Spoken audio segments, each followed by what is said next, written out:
На Донеччині та Луганщині проходить найгарячіший відтинок фронту. Там українські воїни відбили ще десяток ворожих атак. Про це повідомили в Генеральному штабі. Російський наступ неподалік Соледара, Бахмута та Авдіївки ледь не цілодобовий, але значних успіхів окупанти не мають. Безперервно гатять з артилерії та танків і безжально кидають піхоту на українські позиції. Попри шалений натиск ворога, наші оборонці його стримують і завдають москолоті щоденних втрат. На тимчасово зайнятій території Луганської області окупанти здійснюють так звану націоналізацію майна агропромислових підприємств. Зокрема, у населеному пункті Білокуракине вивозять урожай та техніку з місцевих агрофірм. На тимчасово зайнятій території Херсонської області зафіксовано посилення противником адміністративно-поліцейського режиму. У зв'язку з чим сплановано заміну окремих підрозділів Збройних сил Російської Федерації на підрозділи Росгвардії. От Конфедерации ВИЧ, от посольства Латвии. Внимайте. Так, передаете? Дрон. Да. Дрон. Дрон. Новий квадрокоптер заступив на бойове чергування у роті вогневої підтримки імені Номана Челібіджихана 251-го батальйону Збройних сил України. Його до кримсько-татарського підрозділу передали латвійці. Благодарим посольство України в Латвії, благодарим латвійців, благодарим диаспору українців в Латвії за підтримку.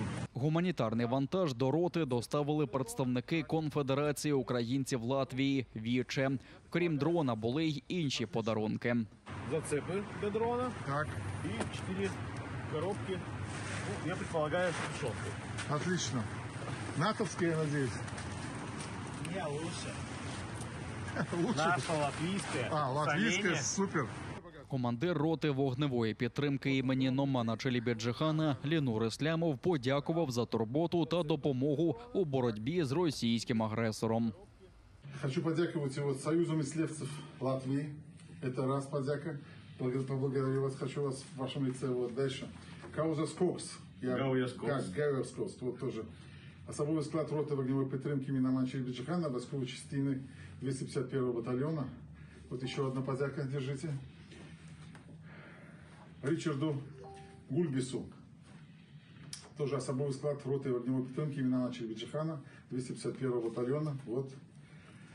Латвэнерго. Так? Так. Нам этой энергии не хватает. Еще раз держите, да. Андрею Осокину. Тоже особовый склад 251-го батальона висловит свою подяку. Держите. И Конфедерация украинцев Латвии ВИЧЕ. Я благодарю вас за вклад в победу Украины. Дякуємо. Дякуємо. Слава Украине! Героям слава! Колишнього українського військового прокурора Кримського регіону з питань дотримання законів у військовій сфері заочно засуджено до 12 років позбавлення волі. У прокуратурі Автономної Республіки Крим ім'я засудженого не повідомили, але журналісти з'ясували, що йдеться про Сергія Нянчуру. Він під час окупації півострова пішов на співпрацю з ворогом. У березні 2014 року перейшов на службу до незаконно створеної військової прокуратури Чорноморського флоту. Потім отримав посаду так званого заступника військового прокурора Тихоокеанського флоту, а також отримав нове звання – генерал-майор юстиції Росії. Нянчуру оголошено в розшук.